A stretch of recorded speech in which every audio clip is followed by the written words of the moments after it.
Team B ಅವರು ಯಾವ ರೀತಿ ಇಂಪ್ರೆಸ್ ಮಾಡ್ತಾರೆ ಅಂತ ನೋಡೋಣವಾ? ಟೀಮ್ ಬಿ ರೆಡಿನಾ? ಬನ್ನಿ ನಿಮ್ಮ ಅಡುಗೆ ಮನೆಗೆ. ಟೀಮ್ ಬಿ, ನೀವು ಯಾವ ರೀತಿ ಸಿದ್ಧರಾಗಿದ್ದೀರಾ ನಮ್ಮ ಇಬ್ರು ತೀರ್ಪುಗಾರರನ್ನ ಇಂಪ್ರೆಸ್ ಮಾಡೋಕೆ? ನಾವು ಸೌತೆಕಾಯಿ ವಡೆ ಮಾಡಕ್ ಹೊರಟಿದ್ದೀವಿ. ಸೊ ಕ್ರಿಸ್ಪಿ ಸೌತೆಕಾಯಿ ಮಾಡಕ್ಕೆ ಏನೇನು ಸಾಮಗ್ರಿಗಳು ಬೇಕಂತ ಹೇಳ್ತೀರಾ? ನೆನೆಸಿಟ್ಕೊಂಡಿರುವಂಥ ಅಕ್ಕಿ, ತುರಿದಿಟ್ಕೊಂಡಿರುವಂಥ ಸೌತೆಕಾಯಿ, ಕೊತ್ತಂಬರಿ ಸೊಪ್ಪು, ಜೀರಿಗೆ, ಮೆಣಸಿನ ಪುಡಿ, ಉಪ್ಪು. ಮೊದಲಿಗೆ ಏನು ಮಾಡ್ಕೋಬೇಕು? ಸೌತೆಕಾಯಿ ಮತ್ತೆ ಅಕ್ಕಿನ ಬೇಯಿಸ್ಕೋಬೇಕು.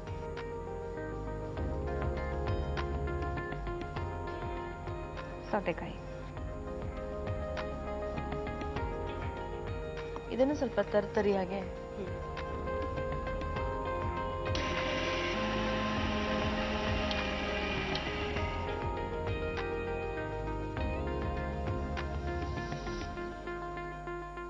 ಹೌದು, ಈಗ ನೀವು ಕಲ್ಸ್ಕೊತಿದ್ದೀರಲ್ವಾ, ಅಷ್ಟೊತ್ತಿಗೆ ಎಣ್ಣೆ ಕಾಯಕ್ಕೆ ಇಡ್ಬೋದು ಅಲ್ವಾ?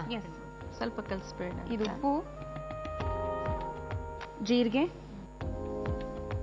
ಸೌತೆಕಾಯಿ ಮತ್ತು ಅಕ್ಕಿ ಹಿಟ್ಟಲ್ಲಿ ನಾವು ದೋಸೆ ಮಾಡ್ತೀವಿ, ಆಮೇಲೆ ಕಡುಬು ಮಾಡ್ತಾರೆ, ಇಡ್ಲಿ ಆವಿ ಕಡುಬು, ಆತರಲ್ಲಿ ಬೇಯಿಸಿದ ಕಡುಬು ಎಲ್ಲ ಮಾಡ್ತಾರೆ. ನಾನು ಇಡ್ಲಿ ಮಾಡ್ತೀನಿ ಸೌತೆಕಾಯಿ. ಮಾಡ್ತೀಯಾ ಮೇಡಮ್? ಮಾಡ್ತಾಳಂತೆ ಅಡಿಗೆ. ಅವಳು ಇಡ್ಲಿ ತರನಿರೋದ್ರಿಂದ ಇಡ್ಲಿ ಮಾಡ್ತೀನಿ.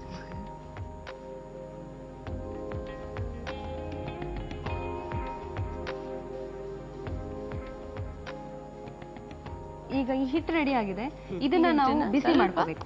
ಬಿಸಿ ಮಾಡ್ಕೋಬೇಕಾಗತ್ತೆ. ಹೌದು, ಅವಾಗ ಅದು ಸ್ವಲ್ಪ ಈ ರೊಟ್ಟಿ ಹಿಟ್ಟಿನ ಹದಕ್ಕೆ ಬರುತ್ತೆ. ಅಲ್ಲಿವರೆಗೂ ಇದನ್ನ ಬಿಸಿ ಮಾಡ್ಕೋಬೇಕು. ಕ್ರಿಸ್ಪಿ ಸೌತೆಕಾಯಿ ಅಂತ ಹೇಳಿದ ಕೂಡಲೇ ನಾನೇನು ಅನ್ಕೊಂಡೆ, ಈ ತರ ಹಿಟ್ಟೆಲ್ಲ ಕಲಿಸ್ಬಿಟ್ಟು ನಾವು ಹೇಗೆ ಬೋಂಡಾ ತರ ಕರಿತೀವಿ ಹಾಗೆ ಕರಿತಾರೆ ಅನ್ಕೊಂಡೆ. ಇವರೇನೋ ವಿಭಿನ್ನವಾಗಿ ಮಾಡ್ತಿದ್ದಾರೆ ಅಲ್ವಾ? ಒಂದ್ಸತಿ ಅದನ್ನ ಬೇಯಿಸ್ಕೊತಿದ್ದಾರೆ ಅನ್ಸ್ಕೊಂಡಿದ್ದೆ. ಬಹುಶಃ ಹಾಗೆ ಕರೀತಾರೇನೋ, ವಡೆ ಹಾಗೇನೆ ಏನೋ ಒಂದು ಬರಬಹುದು ಅಂತ ಅನ್ಸ್ಕೊಂಡಿದ್ದೆ. ಬಹಳ ವಿಭಿನ್ನವಾಗಿದೆ ನೀವು ಹೇಳಿದ ಹಾಗೆ. This is turning to be interesting. ಹೋಗಿ ನೋಡೇ ಬಿಡೋಣ ಬನ್ನಿ. ಅದರ ಘಮ ತುಂಬಾ ಚೆನ್ನಾಗಿ ಬರ್ತದಲ್ವಾ ಸೌತೆಕಾಯಿದು? ಇದನ್ನ ಏನ್ ಮಾಡ್ತಾ ಇದ್ದ ಆಮೇಲೆ? ಇದನ್ನ ತಟ್ಟಿ ನಾವು ಕರಿತೀವಿ. ಓಕೆ, ಒಂದ್ಸತಿ ಬೇಯಿಸ್ಬಿಟ್ಟು ಅದನ್ನ ತಟ್ಟಿ ಕರಿತೀವಿ. ಹೌದು ನೋಡಿ, ಇದು ಒಂದು ಹದಕ್ಕೆ ಬಂದಿದೆ ಇದು. ಓಕೆ. ನಮ್ಮ ಶಿರ್ಸಿ ಕಡೆಯಲ್ಲಿ ಅಂದ್ರೆ ನಮ್ಮ ಹವ್ಯಕ ಫ್ಯಾಮಿಲಿಗಳಲ್ಲಿ ಒಂದು ಪದ್ಧತಿ ಇದೆ. ಇದನ್ನ ಜರಿ ಕಾಸೋದು ಅಂತಾರೆ ನಮ್ಮ ಕಡೆ. ಈಗ ಈ ಪದ್ಧತಿನ, ಈಗ ಬೀಸ್ಕೊಂಡಿರೋ ಹಿಟ್ಟನ್ನ ಕಾಸ್ತೀವಲ್ಲ, ಅದನ್ನ ಹಾಗಂತಾರೆ. ಯಾಕಂತಾರೆ ಅಂದ್ರೆ, ಈಗ ಅಕ್ಕಿ ಹಿಟ್ಟನ್ನ ನಾವು ಬೀಸ್ಕೋತೀವಲ್ಲ, ಅದಕ್ಕೆ ಅಕ್ಕಿ ಹಿಟ್ಟು ಮೆತ್ತಗಾಗೋದಕ್ಕೆ ಉದ್ದು ಬೆಳೆಸ್ತೀವಿ, ಇಲ್ಲ ಮೆಂತ್ಯ ಬೆಳೆಸ್ತೀವಿ, ಅವಲಕ್ಕಿ ಬೆಳೆಸ್ತೀವಿ, ಈ ರೀತಿ ಬೇರೆ ಬೇರೆ ಇಂಗ್ರೀಡಿಯೆಂಟ್ಸ್ ಬೆಳೆಸ್ತೀವಿ. ಅದು ಯಾವುದನ್ನು ಹಾಕದೆ ನಾವು ಅಕ್ಕಿನ ಬೀಸ್ಕೊಂಡು ಅದರಲ್ಲಿ ಅರ್ಧ ಪೋರ್ಷನ್ ಅಕ್ಕಿನ ಹೀಗೆ ಬೇಯಿಸ್ಕೋಬೇಕು, ಇನ್ನರ್ಧ ಪೋರ್ಷನ್ ಹಾಗೆ ಇರಬೇಕು. ಈ ಬೇಯಿಸ್ಕೊಂಡಿರೋ ಈ ಅರ್ಧ ಬೆಂದಿರೋ ಹಿಟ್ಟಿದೆಯಲ್ಲ, ಉಳಿದಿರೋ ಹಿಟ್ಟಿಗೆ ಹಾಕಿ ಕಲಿಸ್ಬೇಕು. ಎಲ್ಲೂ ಗಂಟು ಬರ್ದಿರೋ ಹಾಗೆ ಅದನ್ನ ಕಲಿಸ್ಬೇಕು. ಅವಾಗ ಅದನ್ನ ನಾವು ದೋಸೆ ಮಾಡಿದ್ರೆ ಈ ಉದ್ದು ಅವಲಕ್ಕಿ ಎಲ್ಲ ಹಾಕಿದ ಥರನೇ ಮೆತ್ತಿಗೆ ಮಾಡೋ ಇಂಗ್ರೀಡಿಯೆಂಟ್ಸ್ ಅಂತ ಆ ಥರ ವರ್ಕ್ ಆಗುತ್ತೆ. ಸೊ ಇದನ್ನ ಜರಿ ಕಾಸೋ ಪದ್ಧತಿ ಅಂತಾರೆ ನಮ್ಮ ಕಡೆ. ನಮ್ಮ ಕರಾವಳಿ ಕಡೆ ಪುಂಡಿ ಅಂತ ಮಾಡ್ತಾರೆ.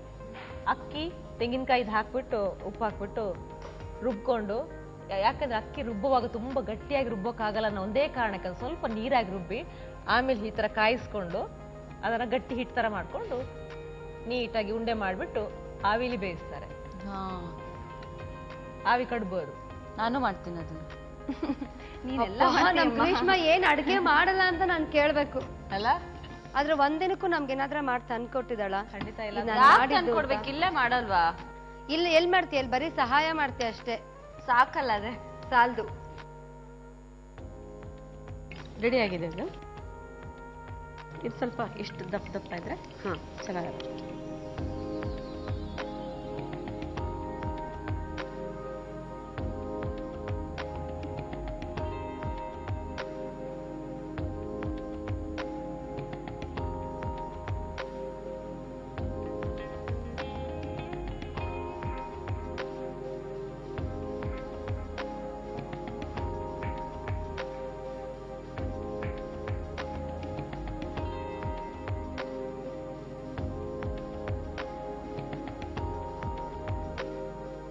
ಈಗ ಕ್ರಿಸ್ಪಿ ಕುಕುಂಬರ್ ಅಂದ್ರೆ ಕ್ರಿಸ್ಪಿ ಸೌತೆಕಾಯಿ ರೆಡಿ ಆಗಿದೆ.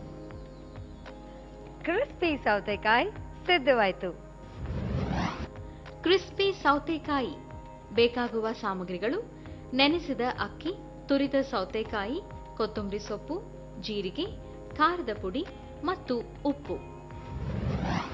ಮಾಡುವ ವಿಧಾನ: ರುಬ್ಬಿದ ಅಕ್ಕಿ ಸೌತೆಕಾಯಿ ಮಿಶ್ರಣಕ್ಕೆ ಉಪ್ಪು, ಜೀರಿಗೆ, ಖಾರದ ಪುಡಿ, ಕೊತ್ತಂಬರಿ ಸೊಪ್ಪು ಹಾಕಿ ಕಲಸಿಕೊಂಡು ಒಂದು ಬಾಣಲೆಗೆ ಹಾಕಿ ಗಟ್ಟಿಯಾಗುವ ತನಕ ಕಲಸಿಕೊಂಡು ವಡೆಯ ರೀತಿ ತಟ್ಟಿ ಕಾದ ಎಣ್ಣೆಯಲ್ಲಿ ಕರಿದರೆ ಕ್ರಿಸ್ಪಿ ಸೌತೆಕಾಯಿ ಸವಿಯಲು ಸಿದ್ಧ.